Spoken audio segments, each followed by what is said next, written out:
Good afternoon, learners. Welcome you all to this Zoology Darshan session. We all know by this time that the MSc Zoology program has been launched in January 2024, and semester 1 and semester 2 already we had one term end examination in December. Now in semester 1 there is one course. By this time you are familiar. We have a course on molecular cell biology, MZO001, and it has 4 blocks consisting of 16 units, and in unit 16 there is one topic, that is cell death and renewal. So today we will be focusing on this unit, that is unit 16, cell death and renewal. Cell death, which is also otherwise termed as apoptosis, which is more specifically the programmed cell death, okay, and the renewal of a cell. So these are the two topics that we will be discussing. Now, what is meant by programmed cell death or apoptosis? See, whenever a cell suffers any injury, then for the protection, for the overall protection of the body, the cell has to be destroyed. Now, if there is an accidental injury, we don't call it apoptosis because the cell death is not programmed. It is just the destruction of the cell for the protection, and we call it necrosis. It is not apoptosis. Apoptosis is a more regulated and organized kind of phenomenon, and it involves a lot of molecular biological events, the cell signaling events, a lot of proteins, and a lot of apoptotic regulators, pro-apoptotic regulators, which today we will discuss. Now in the first slide you can see that apoptosis or the programmed cell death, how will you identify that a cell is undergoing apoptosis? So first of all, we have to understand what is the difference of a cell that suffers death due to accidental injury, and what are the symptoms of a cell showing apoptosis. So these two differences you should be able to morphologically differentiate between these two types of cells. That is, one cell suffering an accidental death and another cell which is suffering from apoptosis, or not suffering, which is facing apoptosis or programmed cell death. So if you see this particular slide, that is apoptosis or the programmed cell death, you see a normal cell. Then this normal cell, it shows certain symptoms like cell shrinkage, chromatin condensation, membrane blebbing, nuclear collapse, apoptotic body formation, and then the lysis of the apoptotic bodies.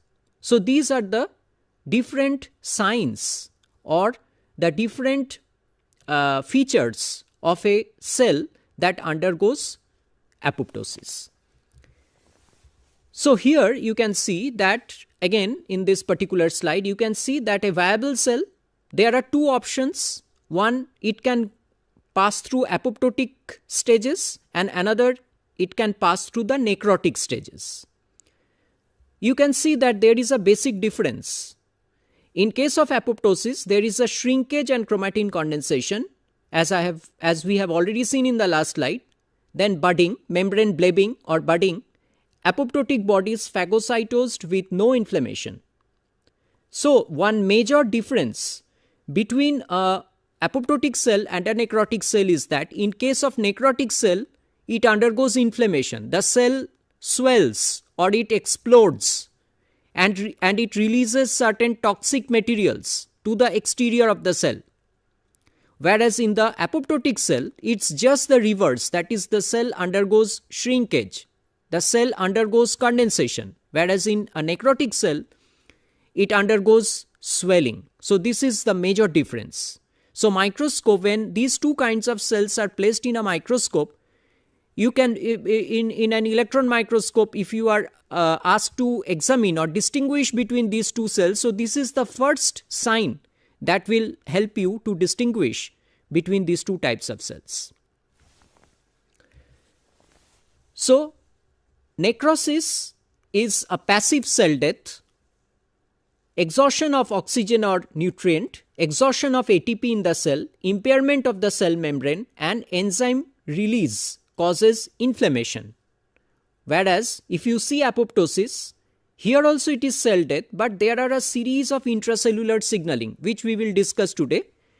Fragmentation of the cell into vesicles and phagocytosis by the neighboring cells. So, apoptosis is a more organized and well programmed event, whereas necrosis is a very random kind of event. So, this is another difference. That is why we call it programmed cell death, because the death of the cell is programmed. It is very much organized or regulated, whereas in case of necrosis or the accidental cell injury, it is very random. It is not well regulated or well organized. So, morphologically, what are the following stages that will enable you to distinguish? As we have discussed, volume of the targeted cell decreases, it does not expands. There is cytosolic shrinkage, chromatin marginization, nuclear condensation, redistribution of the nucleus fragments to blebs on the apoptotic cell surface, cytoplasmic blebbing, Solen endoplasmic reticulum. On occasion, mitochondria normal or condensed. One enzyme called transglutaminase, it creates nets, and so apoptotic bodies can be phagocytosed. So there are several terminologies we have come across, particularly apoptotic bodies. We will come, when we discuss the entire series of events, we will come across these terms one by one. So see this electron micrograph. So in the first, that is numbered A, this is an example of a necrotic cell. So see, there is an explosion, or the cell has expanded and it has released all the toxic materials outside. So there is a swelling of the cell. Whereas in case of number B or number C, if you see the figures, then the cells are more condensed. They are not exploded or they are not expanded or swollen. Rather, it's just the opposite. That is, the cells are condensed. So B and C, they represent the apoptotic cell, whereas A, it represents a necrotic cell. So this is the basic difference. Now we come to the next point, that once you have seen how to distinguish between an apoptotic cell and normal cell, the next question is then why the cell undergoes apoptosis? Why the cell intentionally undergoes death?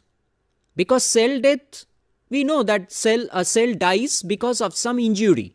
Whenever we face any injury in any part of our body, human or any animal, then we try to remove that destroyed cell, because otherwise the healthy cells will get infected. So we try to remove that injured cells from the body, and that is why the cell dies. Or the necrotic cell, suppose you face an accidental injury. So there is a cell injury. So then because of that injury the cell will die. But if you consider that a cancer cell, so if the cancer cell spreads across the body, then what will happen? Then the entire individual will become cancerous and there is a scope of death. So if there is any mechanism in our body which will help to kill the cancer cell, then our body can be protected. That will be a defense so that the cancer cell does not spread to the surrounding tissue. So the cell should have some mechanism by which it can kill the cancer cell. If it does successfully, then our body is saved and we will survive. So this is an apoptosis. That is, it helps you this kind of cell death actually helps you in your survival. So we will discuss this. Now here in this slide you can see two examples. When a tadpole, it changes into a frog. What is the basic difference in the morphology between a tadpole and a frog? A tadpole, there is a tail, you can see the tadpole tail is there. But in frog, it does not have a tail.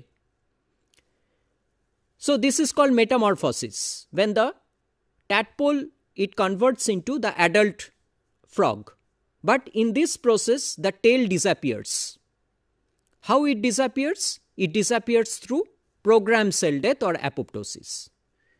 Sometimes you might have noticed some human individuals, we have 5 fingers or 5 digits or 5 toes.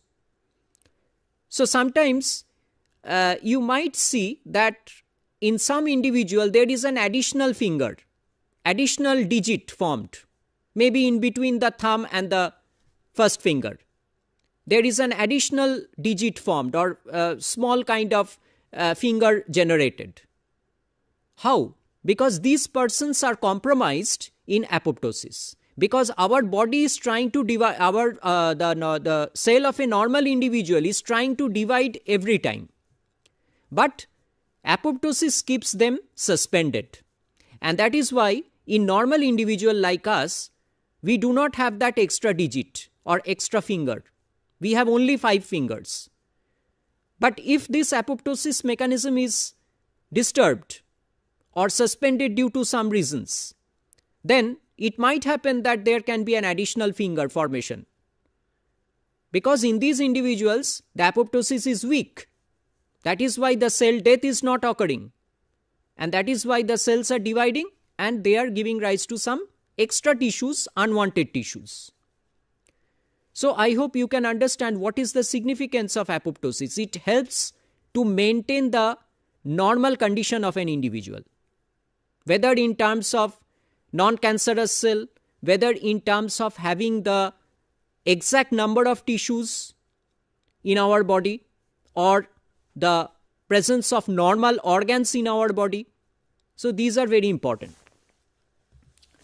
So significance, balancing cell proliferation and maintaining constant cell number, because our body, in our body, the cell is constantly dividing, constantly cell division is occurring. And so the number of cells that are produced are always in excess than the number of cells which are actually required. Then those excess cells, how will you remove those excess cells? It is through cell death or it is through apoptosis. The nerve cells, the red blood cells, all these cells are produced in much excess than what is actually required. So these excess cells will be eliminated from the body through apoptosis or programmed cell death. So if apoptosis was not there, there would have been a tremendously higher number of cells. And so there might have arisen several abnormalities, like in some Parkinson's disease. The number of neurons are much in excess than that which are actually required. So there is a miscoordination. So also this is true for the red blood cells. So it provides a defense mechanism by which damaged and potentially dangerous cells can be eliminated. Virus infected cells, they undergo programmed cell death by preventing the production of new virus particles and limiting the spread of the virus. So they try to keep the virus restricted within some specific cells so that it does not spread to the surrounding cells. In case of DNA damage, because DNA, it undergoes damage due to several reasons, due to different genotoxic stress. So there the programmed cell death can eliminate cells carrying harmful mutation. Unwanted cell, I already discussed, like larval tissues during insect metamorphosis, tissues between digits during finger and toe formation. These are eliminated during apoptosis. So overall, apoptosis helps in maintaining proper association, proper coordination, proper communication between the cells and tissues. So it is a very, very significant event in maintaining the normal condition of an individual. So I hope you understand why the apoptosis is required. What is the significance of apoptosis? First, we learned how to identify an apoptotic cell. Second point, we learned what is the significance of apoptotic mechanism. Now we will go into more details about how this phenomenon occurs. Okay, what are the events that trigger programmed cell death? Neurons, as I said, neurons are produced in excess. Up to 50% of the developing neurons are eliminated by programmed cell death. Those that survive are selected and make proper connection. But if all of them would have survived, what happened? What would have happened? There would have been miscommunication between the neurons. So there would have been a miscoordination. Okay. So how does PCD differ from accidental cell growth or accidental cell death? So in accidental cell death, there is acute injury, cells swell and lyse, release their contents into extracellular space causing inflammation. PCD or programmed cell death, abbreviation for programmed cell death or apoptosis, is an active process which proceeds by a series of cellular change called apoptosis. Chromosomal DNA is fragmented due to cleavage between nucleosomes. So chromosome fragmentation, chromosomal DNA fragmentation, this is another sign of understanding or identifying an apoptotic cell. Another very important symptom, I won't say symptom, sign, another very important sign of identifying an apoptotic cell is normally the phosphatidylserine. This is one of the major plasma membrane component. Normally this phosphatidylserine is localized in the inner leaflet of the plasma membrane. But for an apoptotic cell, it is exposed on the cell surface. So the distribution of phosphatidylserine will also help you to distinguish between a normal cell and an apoptotic cell. Now we will take mostly two organisms. One is Caenorhabditis elegans. What are the components which regulate apoptosis? And then we will come to mammals, particularly in humans, that how this phenomenon, we will read the mammalian apoptosis in greater details, but we are also studying apoptosis in Caenorhabditis elegans because it was first identified. The genes for apoptosis were first identified in Caenorhabditis elegans, and later on the study was further extrapolated in humans or mammals. So in Caenorhabditis elegans, initially CED3 and CED4, these are the two genes, cell death abnormal, the full form. CED3 and CED4, these were the genes. So the scientists found that if these two genes are mutated or if they are inactivated, the programmed cell death will not occur, apoptosis will not occur. And there is another gene called CED9, which is a negative regulator of apoptosis. So if CED9 is active, then what will happen? Apoptosis will not occur. If CED9 is inactivated, then apoptosis will occur. So it is a negative regulator. So CED9 on inactivation, the cells that would normally survive fail to do so. Instead, they undergo apoptosis. But if CED9 is expressed at abnormally high level, then there is no programmed cell death. So, of course, you have to understand that in a normal cell, there is no apoptosis because in normal cell you don't need apoptosis. Why should it undergo cell death? There is no need. So, in this case, if there is no PCD, you have to understand that CED9 is present at a very high level, and therefore CED3 and CED4 are inactive, because if CED9 is active, then CED3 and CED4 should be inactive and vice versa. Okay, so you understand the relation between or among CED3, CED4 and CED9, of which CED9 is the negative regulator, CED3 and CED4 are positive regulators. So CD4 is actually helping in stimulating CD3. So CD3 is probably the main player. And CD3 is activated by CD4, whereas CD9, it inhibits CD4. So CD9 is a negative regulator, CD4 is a positive regulator, but it further stimulates CD3 and then CD3 works. So CD4 is present in the upstream part, upstream signaling, and CD3 is present in the downstream signaling. Now what is this CD3? I said that CD3 is a gene that triggers apoptosis. So if it is a gene, then it should encode a protein, because we know that a gene encodes a protein. So if CD3, it encodes one protease. That means an enzyme which degrades a protein. So it encodes a protease. And these proteases are called caspases. So apoptosis is actually regulated or controlled by a series of proteins or proteases, enzyme proteins, proteases called caspases.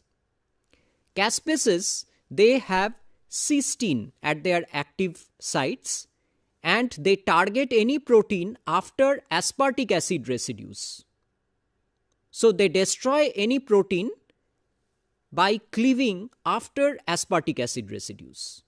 But these proteases, they have cysteine residues at their active sites. So cysteine is a vital amino acid in caspases.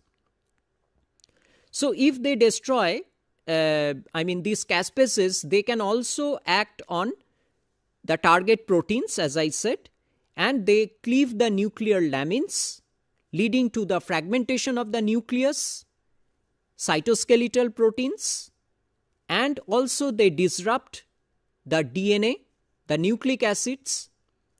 They lead to the disruption of the cytoskeleton, membrane blebbing, and cell fragmentation. So all the signs that we have seen in an apoptotic cell, they are triggered by caspases. Now in Caenorhabditis elegans, CD3 is the only known caspase. In Drosophila and mammals, at least 7 caspases are there.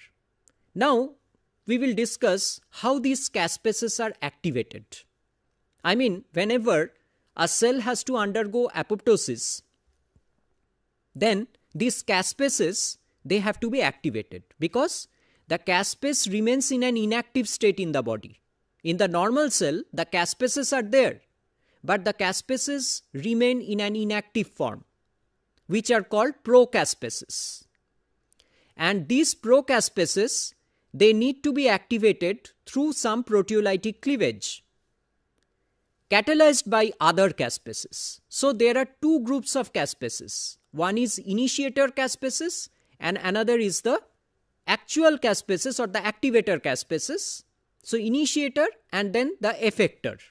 So one who initiates the process, how do they initiate the process? These initiator caspases, they actually undergo proteolytic cleavage of the target caspases or the effector caspases, and then the effector caspases get activated and then they start working. Then they start the further actions to trigger the programmed cell death.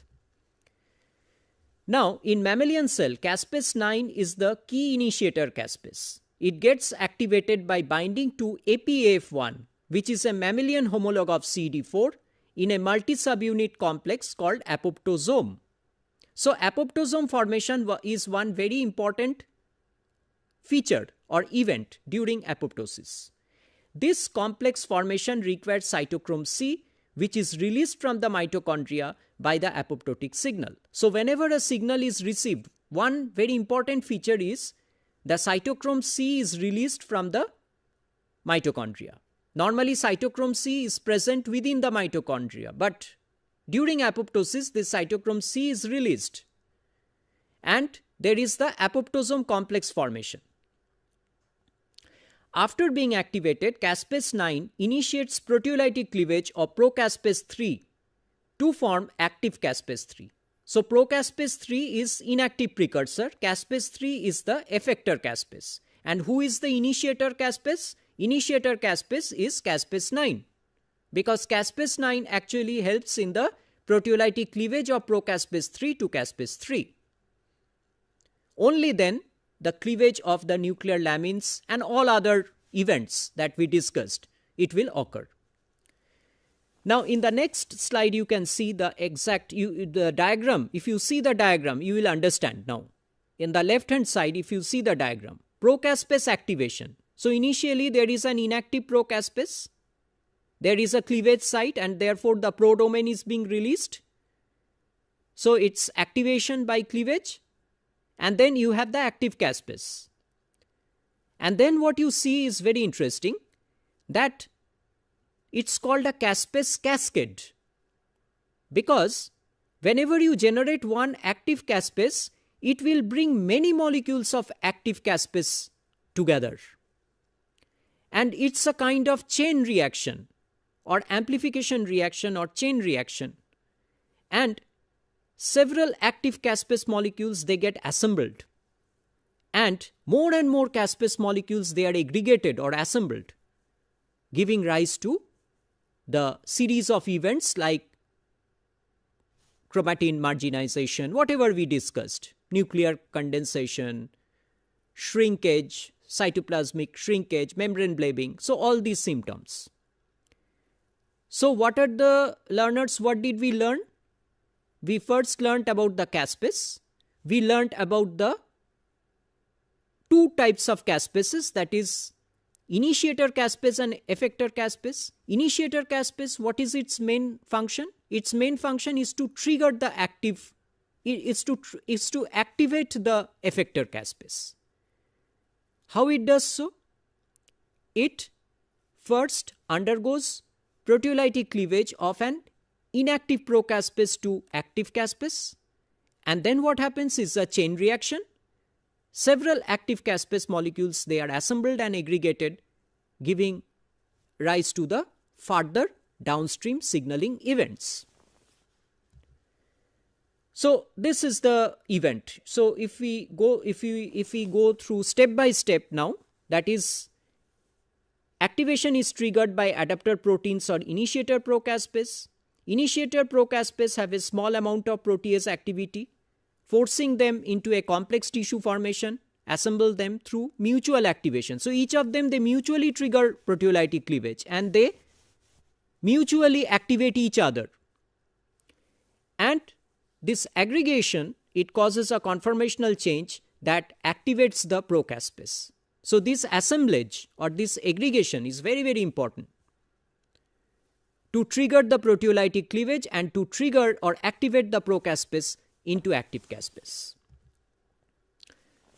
So if the function of the caspase and the activation of caspase is clear, now we will bring into this picture other events, or we will bring into this picture other candidates or other regulators.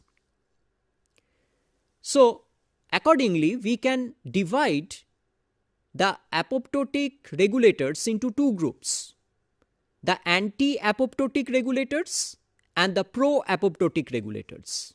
Anti-apoptotic regulator means those regulators which will inhibit apoptosis, and pro-apoptotic regulator means those which will activate apoptosis, or those which will favor or positively regulate the apoptotic mechanism. Now, what are the anti-apoptotic proteins? Anti-apoptotic proteins, they are mostly known as the BCL2 family proteins. Initially, this BCL2 was identified as an oncogene. Oncogene means a gene which triggers cancer formation. So you must be understanding that a cancerous cell and an apoptotic cell, these are just the reverse. If a cell is cancerous, there will be no apoptosis. If a cell undergoes apoptosis, obviously there will be lesser chance or no chance of cancer formation. Why we are healthy? Why we are non-cancerous? Because the apoptosis is going fine. But if the apoptosis mechanism is affected, the chances are that the cells may turn into cancerous state. So you see how this apoptosis is saving us, defending us from cancer. So BCL2 is an anti-apoptotic gene, and therefore in a normal cell, okay, BCL2 is not present or is not activated. In an apoptotic cell also, the BCL2 will be not activated. Okay, because the pro-apoptotic proteins, which are the pro-apoptotic proteins? They are again divided into three groups.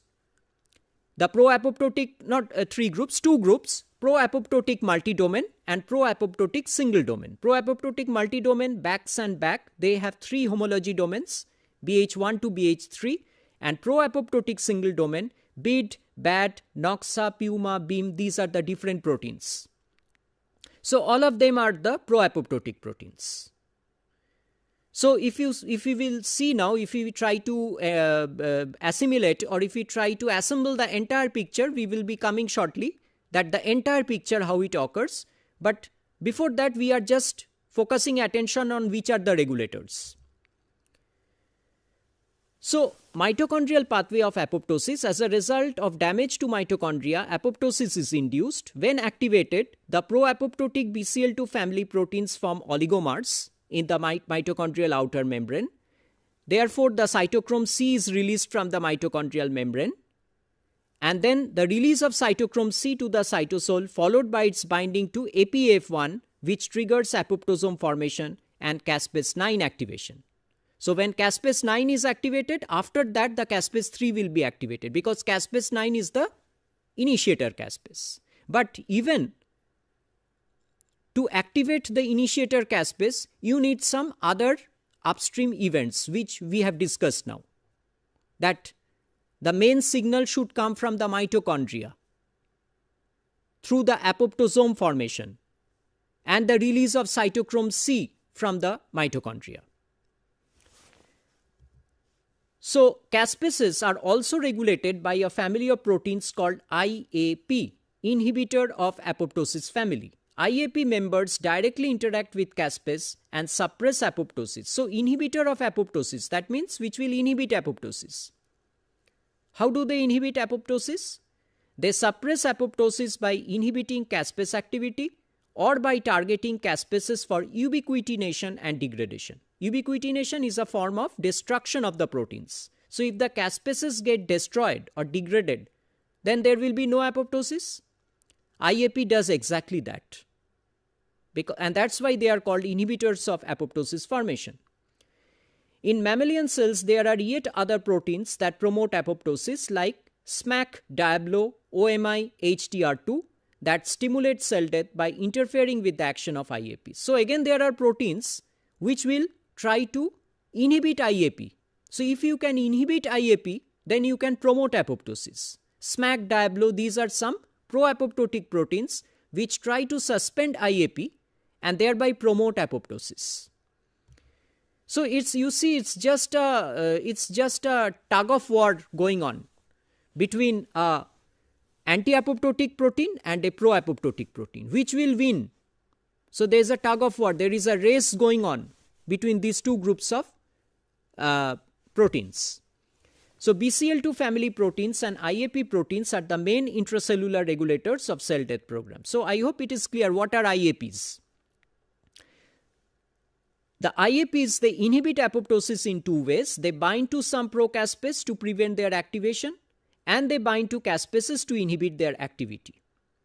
So this is the main way or mechanism by which the IAPs, they stop the caspase activation.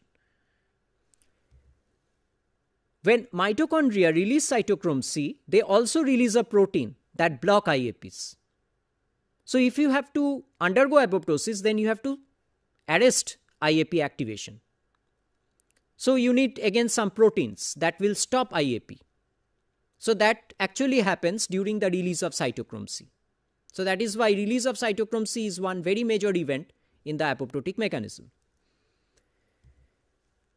Now, whenever a cell undergoes apoptosis, then or let's say a cell, it has faced DNA damage. So if the cell still replicates, if the DNA still replicates, then what will happen? The damage will amplify. Supposing in your home a cloth is torn. Okay, a piece of cloth is torn, and you are using that cloth without stitching it. What will happen? That will increase, and at some point of time, that cloth will become unusable totally. So what you have to do? You have to stop using it. You have to sew it. Give it to a tailor, maybe, to sew it, and then use it. Similarly, it's the same for DNA. If there is a damage in the DNA, and if the DNA still replicates, multiplies, then this damage will go on in the successive cell generations, and the damage will amplify. So, the cell cycle has to be stopped, and that damage has to be replaced, or that damage has to be removed or repaired. In biology, we call it DNA repair. So, there are different repair mechanisms. So, there are two options. Either you can repair it and then the DNA replicates, or what you can do is you can just destroy the cell. What you can do is, if there is a torn in the cloth, you can totally discard the cloth. You have that option. You will not use it at all. That option also you have without giving it to the tailor. Here also, you just destroy the cell. There is a DNA damage. You don't allow it to replicate. You just kill the cell. How will you kill the cell? Apoptosis. So, you can understand that here also again, so it will involve a series of same proteins that we discussed earlier. Here you need some proteins called some proteins which are involved in the cell cycle, like P53. P53 is also called a tumor suppressor gene. So, P53 is again another component that will help in removing or downregulating the oncogenes. Tumor suppressor, which suppresses tumor formation, which suppresses cancer formation. So, this P53 will also promote apoptosis. Someone who is stopping the oncogene or the cancer promoting gene will also stimulate apoptosis, because cancers and apoptosis are just the reverse kind of events. So, in these cases where there is a DNA damage and you need to totally kill the cell, then there is a way by which you can do, that is activation of P53, transcriptional activation of genes encoding BH3 only pro-apoptotic BCL2 family members such as PUMA and NOXA, and that is why PUMA and NOXA we call it as the pro-apoptotic proteins. In addition, there is another pathway called the tyrosine kinase pathway, where you have the activation of tyrosine kinase activated by PI3 kinase, which activates PI3 kinase. PI3 kinase phosphorylates the membrane phospholipid PIP2 to PIP3. PIP3, it activates serine threonine kinase called AKT, and then AKT then phosphorylates other proteins that regulate apoptosis. So, apoptosis is also controlled through phosphorylation of several proteins, and that phosphorylation, it occurs through this AKT. The key substrate for AKT is the pro-apoptotic BH3 only protein BAD. So, BAD is a pro-apoptotic protein that is phosphorylated by AKT. And this phosphorylation, it creates a binding site for 1433 chaperone protein that sequester BAD and maintain it in an inactive form. BAD phosphorylation, it inhibits apoptosis and promotes cell survival. So, the status of phosphorylation dictates whether a cell will survive or whether a cell will undergo apoptosis. There are other targets of AKT, FOXO transcription factor phosphorylation. It creates a binding site for 1433 proteins which sequester FOXO in an inactive form. In absence of AKT, FOXO is released from 1433 and translocates to the nucleus, stimulating transcription of the pro-apoptotic genes, that is BIM. So in that way, there are several target proteins of AKT. AKT can target several proteins, and the main task of AKT is phosphorylation of the target proteins. Now, so long what we have discussed is essentially the intrinsic pathway of apoptosis. What is intrinsic pathway? Intrinsic pathway means what is happening within the cell, that is within the plasma membrane. But the actual signal comes from outside. So, the plasma membrane also has a role to play to trigger the cytoplasmic events. So, the signal that comes from outside constitute the extrinsic pathway of apoptosis. So, the intrinsic pathway and the extrinsic pathway of apoptosis are integrated, and that is why my next slide shows the two combined together, that is the intrinsic pathway and the extrinsic pathway. For the intrinsic pathway, you can see now within the cytoplasm the events. What is the main event which we have already learned? You see the mitochondria, okay, and from the mitochondria you can see the release of cytochrome C. That cytochrome C, it gets combined with APF1 and caspase 9.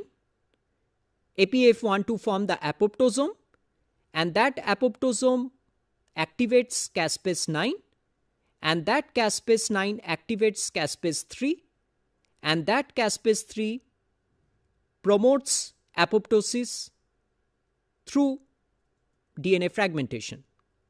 And in between you have SMAC diablo and some pro-apoptotic factors, IAP, etc., which inhibit apoptosis, BCL2 which inhibits apoptosis. The arrows with pointed head means activation, and the arrows with blunt head indicates inactivation. Like BCL2, it inactivates. Now, the extrinsic pathway. Now we will come to the extrinsic pathway. If you go back to one of my slides, particularly if you take a look at this slide, here also we are just focusing on the intrinsic pathway of apoptosis. What is happening within the cell? Mitochondria, cytochrome C released, APF1, caspase 9, caspase 3, and then apoptosis. In between IAP, it inhibits apoptosis. P53 it promotes, BCL2 it inhibits. Now, what about the extrinsic pathway? Now, when you talk about the extrinsic pathway, you have to take a look at the membrane. In the membrane, you have certain receptors, which are called the FAS receptors. The one which is marked in magenta color, okay, that is actually the FAS receptor, or we call it FLR. And TNFR is the tumor necrosis factor receptor. Okay, but these receptors are present in the plasma membrane. And in the plasma membrane also, we find some changes. One change we have discussed about the distribution of phosphatidylserine. But here what happens is, you can see that there is some complex formation. You can see FLR, FADD, procaspase 8. So there is some complex formation. Similarly, TNFR, TRADD, procaspase 8. So there is a complex formation, and this complex formation is known as the disc, DISC. And this disc formation actually will activate caspase 8. That caspase 8 will activate directly caspase 3, or it will lead to the activation of a pro-apoptotic protein called BID. And that BID undergoes proteolytic cleavage to give rise to truncated BID or T-BID. And that truncated T-BID formation, it creates a signal for the release of cytochrome C from the mitochondria, leading to the apoptosome formation. So there are two ways by which caspase 3 can be activated. Caspase 3 can be activated directly from caspase 8, or the caspase 3 can be activated through another pathway where caspase 8 activates BID to T-BID, and then there is cytochrome C release, and that cytochrome C release lead to the apoptosome formation, leading to the activation of caspase 9 followed by caspase 3.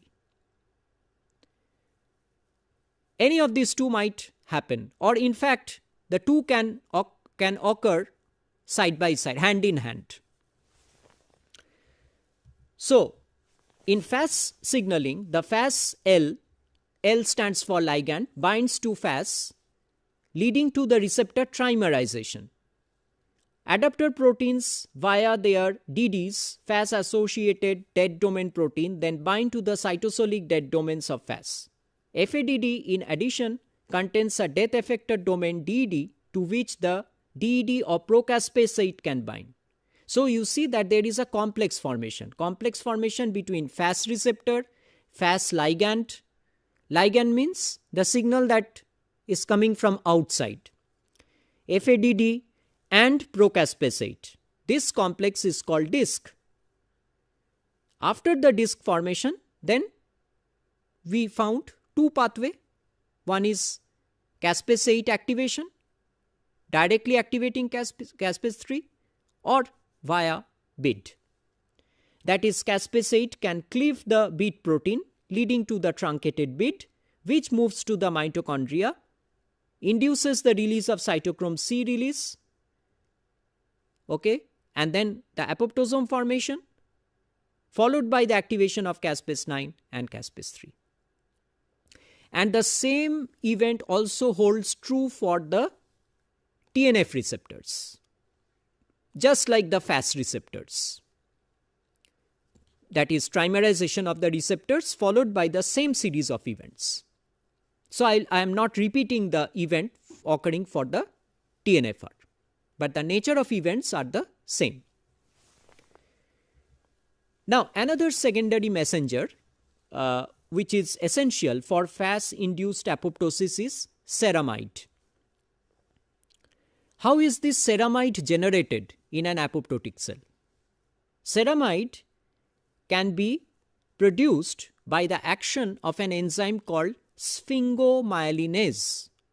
Sphingomyelin is a very important component in the plasma membrane. In an apoptotic cell, there is action or there is activation of the sphingomyelinase, which hydrolyzes or degrades the sphingomyelin which is present in the plasma membrane to form ceramide. So apoptotic cell usually have a very high level of ceramide. So ceramide can induce apoptosis.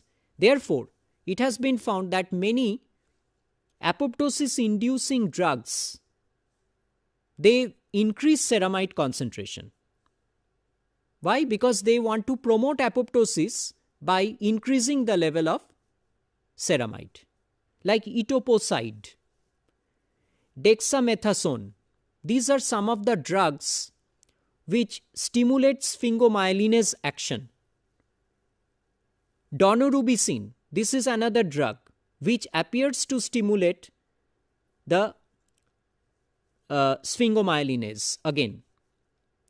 So if you want to kill any cell, or if you want to undertake programmed cell death, then you can induce this drug, you can apply these drugs, because they will induce the sphingomyelinase action, and therefore they will degrade the sphingomyelin in the plasma membrane, and the apoptotic cell death will occur. So that is all about the events, biological events or the cell signaling events, which I have tried to give you in a glimpse of the events in a short time. So you will mostly focus on the extrinsic and intrinsic pathways of apoptosis, the different caspases, how the caspases are activated, what are anti-apoptotic proteins and pro-apoptotic proteins, discuss the intrinsic pathway of apoptosis in details, discuss the extrinsic pathway of apoptosis, and try to coordinate between the extrinsic pathway and intrinsic pathway of apoptosis. So these are the things which you should learn.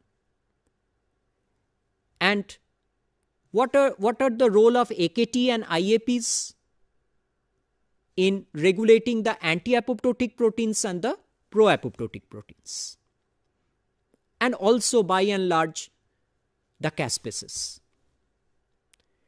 Now, before we end today's discussion, I will take two more topics. One is, how will you measure the cell death? How will you measure the apoptotic cell death? Is there any way by which you can measure the extent of apoptosis? There are 2 or 3 assays. One is lactate dehydrogenase assay. So lactate dehydrogenase is present in the cytoplasm. When the cells undergo apoptosis, necrosis or any other damage, the plasma membrane is disrupted and lactate dehydrogenase is released into the cell culture medium. What is the function of LDH? It converts lactate to pyruvate, converts NAD plus to NADH. The NADH which is produced reduces a yellow tetrazolium salt into a water-soluble red formazan dye. And this you can detect. How you can detect? You can measure it by calculating the absorbance at 492 nanometer using a spectrophotometer. What is the amount of formazan that is produced? So that will be proportional to the LDH present in the culture medium, and therefore this will be correlating to the number of dead cells or damaged cells. So that is the principle. Second is, you can do this analysis through fluorescence and non-fluorescence microscopy also. You can use certain fluorescent stains like DAPI, propiodium iodide, ethidium bromide, acridine orange.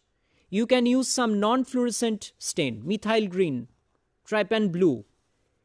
So these are some of the fluorescent and non-fluorescent stains which you can use to detect the DNA fragmentation or the DNA strand breaks. Because we have seen that DNA fragmentation is a very important sign or signal for an apoptotic cell. So you can measure this DNA damage or DNA fragmentation using these stains. Then there is one technique called Comet assay. This Comet assay is actually also given in your laboratory course 1. There is one experiment also which I have included in your laboratory course 1, MZOL001. So Comet assay, what is the principle? Probably you have gone through the technique, but what is the principle? The cells are embedded in an agarose gel on a slide. Then there is the cell lysis. The DNA is liberated. The duplex DNA is unwounded. Then there is alkaline. You have to undergo alkaline electrophoresis, and the comets will be formed. How are these comets formed? There is a head and a tail portion. The head portion, okay, it represents the undamaged DNA, and the protruding tail portion represents the damaged DNA. So if the tail portion is large, it means that there is a very high DNA damage. So you can see this comet formation in your gel. That is when you run the alkaline electrophoresis. And the nature of the tail or the length of the tail will be directly correlated to the extent of the damage of the cell or the cell death. So cells embedded in agarose on a microscopic slide are lysed with detergent and high salt to form nucleoids. Electrophoresis at high pH results in structure resembling comets observed by fluorescence microscope. The intensity of the comet relative to the head reflects the number of DNA breaks.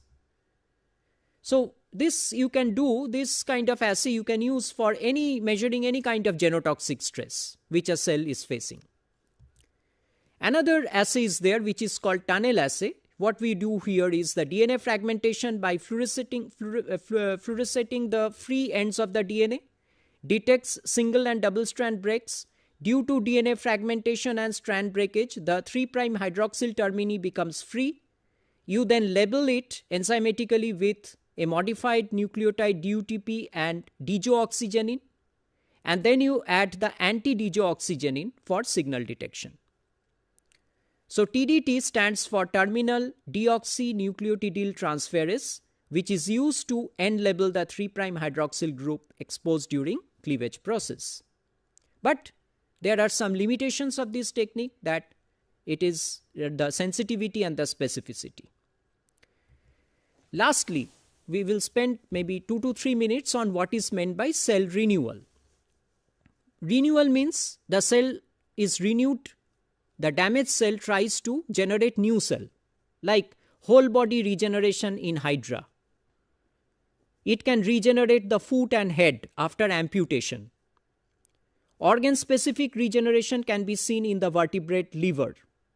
So, either to heal a wound or injury, or to replace the cells lost in maintaining tissue homeostasis.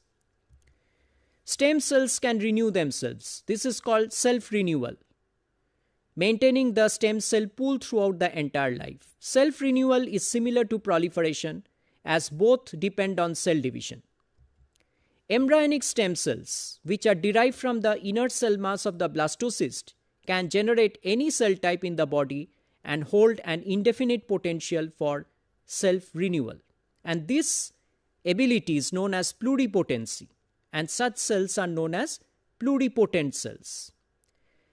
The ability to differentiate into multiple distinct cell types is known as multipotency, and they are called the multipotent cells. So all these cells are capable of self-renewal. Now, how is this self-renewal regulated? It involves certain genes like OCT4 SOX2 nanog axis, then polycomb family genes, leukemia inhibitory factor, bone morphogenetic protein, so all of which suppress the expression of genes involved in differentiation. So all these genes, they are helping a particular cell for the self-renewal process. So to summarize, what we have learned today is, the first part basically we discussed about the cell death part. When we are talking of cell death, the apoptosis. Regarding the apoptosis, the significance, right? The difference between a necrotic cell, apoptotic cell. What are the extrinsic pathway of apoptosis, intrinsic pathway, coordinate these two. Discuss the series of events in an apoptotic cell. Okay, and the next part is that how will you identify an apoptotic cell? There are different assay, LDH assay, use fluorescent dye, comet assay, tunnel assay, and finally the self-renewal. How does a damaged cell, it renews, it leads to the formation of the new cell. So please go through this unit. I already said it's the unit number 16 in MZ001, Molecular Cell Biology. If you face any problem, write to us, feel free to ask questions, and we will be there to help you. Thank you all, and have a very, very happy learning.